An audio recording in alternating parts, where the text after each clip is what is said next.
माधुरीज किचनमध्ये तुमचं मनापासून स्वागत आहे। आज आपण बीटरूटचे हेल्दी पराठे करायला घेणार आहोत। खूप चवीला भारी, शिवाय आयर्न कॅल्शियम त्याच्यामध्ये भरपूर प्रमाणामध्ये असतं। बीटरूटचे पराठे करण्यासाठी साहित्य पहा। इथे मी पाव किलो बीट उकडून घेतलेले आहे। एक त्यात बटाटा घेतला आहे उकडून। 2 वाट्या गव्हाचं पीठ आहे। 1 वाटी ज्वारीचं पीठ, अर्धी वाटी नाचणीचं पीठ आणि अर्धी वाटी बेसन घेतलं। भरपूर कोथिंबीर घालणार आहे। बघा, कोथिंबीर बारीक चिरून घेतली। तीळ आहे ते 3 चमचे घेतले। अर्धा चमचा गरम मसाला, 1 चमचा लाल तिखट, अर्धा चमचा हळद, पाव चमचा हिंग, 1 चमचा जिरं, अर्धा चमचा आमचूर पावडर आहे। चवीप्रमाणे मीठ आणि आलं लसूणची पेस्ट घालणार आहे। प्रथम आपण काय करूया, बीट आणि बटाटे आहेत ना ते किसून घेऊया। बीट मी वाफवून घेतलेले आहेत, किसायला पटकन होतं।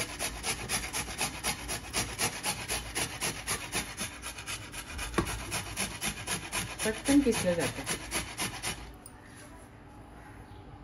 ते बीट किसून झालंय। आता आपण बटाटा किसून घेऊया। 1 बटाटा घ्यायचा किसून त्याच्यात, त्यामुळे पराठा छान लागतो, खमंग लागतो।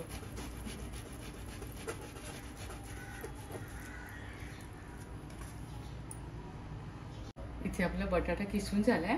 आता आपण यावर हे गव्हाचं पीठ घालूया।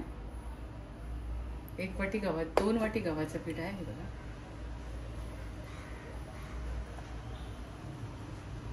एक वाटी ज्वारीचं पीठ आहे, अर्धी वाटी बेसन आणि अर्धी वाटी नाचणीचं पीठ घेतलं। आपला पराठा एकदम असा हेल्दी होणार आहे। त्यामध्ये आपण थोडे आलं लसूणची पेस्ट घालूया। 1 चमचा घेतले।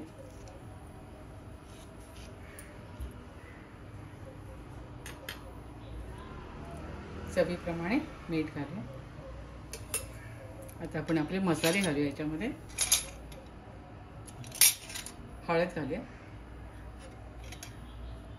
हिंग, लाल तिखट, अर्धा चमचा गरम मसाला आहे,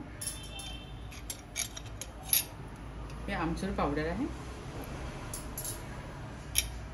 जिरं घेतलंय आणि तीळ घालते। तीळ थोडे जास्त घ्यायचे, पराठ्यामध्ये छान लागतात। आणि आपण कोथिंबीर घेऊया। कोथिंबीर भरपूर घालायची, पराठा खूप स्वादिष्ट लागतो। थोडा ओवा आपण ह्याच्यामध्ये क्रश करून घालूया। असं क्रश केलं ना ओवा, आपल्या पराठ्याला खूप छान स्वाद येतो। 2 चमचे तेल घालूया।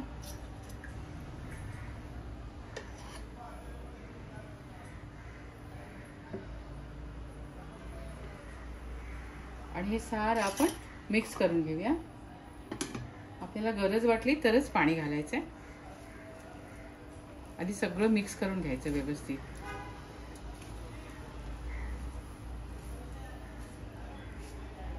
इथे मी सारं मिक्स करून घेतलंय। आता आपण यामध्ये गरजेनुसारच पाणी घ्यायचंय।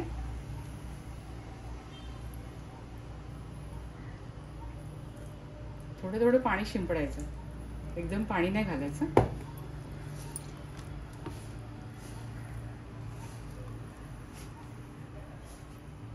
इथे आपलं पीठ मळून तयार झालंय। तर थोडं मी तेल लावून घेते। छान तकाकी येईल आणि पीठ चांगलं मुरेल आणि आपण एक 10 मिनिटासाठी हे पीठ आपण झाकून ठेवूया। हे सगळे मसाले पीठ छान अशी एकजीव होतील त्यामध्ये। एक 10 मिनिटं आपण याला बाजूला ठेवूया। इथे आपण आपलं हे पीठ 10 मिनिटासाठी झाकून ठेवलं होतं। आता आपण याचे पराठे करायला घेऊया।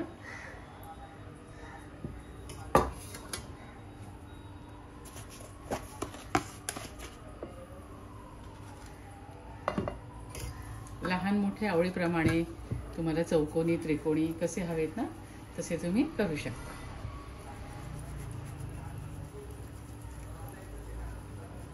गोळा घेताना थोडा हातावर मळून घ्यायचा, असं पिठामध्ये बुडवून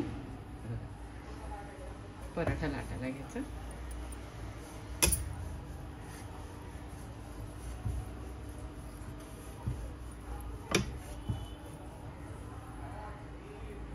इथे आपला हा पराठा बघा लाटून झाला.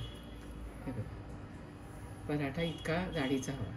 पराठा म्हणलं की थोडासा एकदम पातळ पण करून चालत नाही, थोडा जाड ठेवायचा.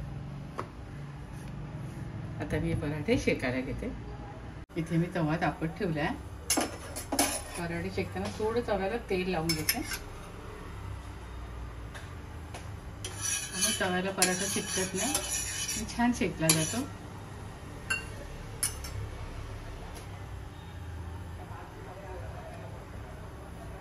पराठे आपण शेकायला घ्यावे. पराठ्याचा रंग बघा किती छान आहे.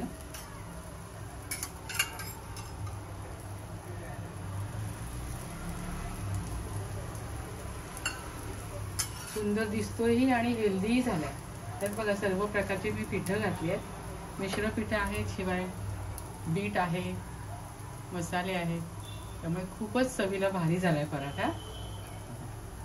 तुम्ही घाईच्या वेळेला रात्रीच्या वेळेला असं पीठ तयार करून ठेवलं ना, ते सकाळी टिफिनसाठी हा उत्तम पर्याय आहे. आणि हे उलटून घेऊया. बघा रंग किती छान आहे ना, मस्त रंग आला.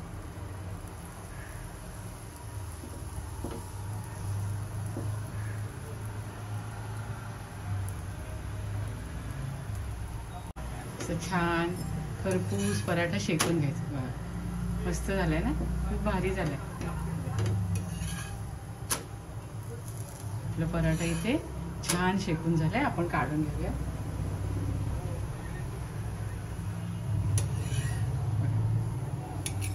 किती भारी दिसतोय बघा ना. चवीलाही भारी आहे आणि त्याच्यात सर्व प्रकारचे आयर्न, कॅल्शियम, मिश्र पिठं आहेत. अगदी प्रोटीनयुक्त पराठा झालेला आहे. अशा प्रकारे मी सर्व पराठे करून घेते.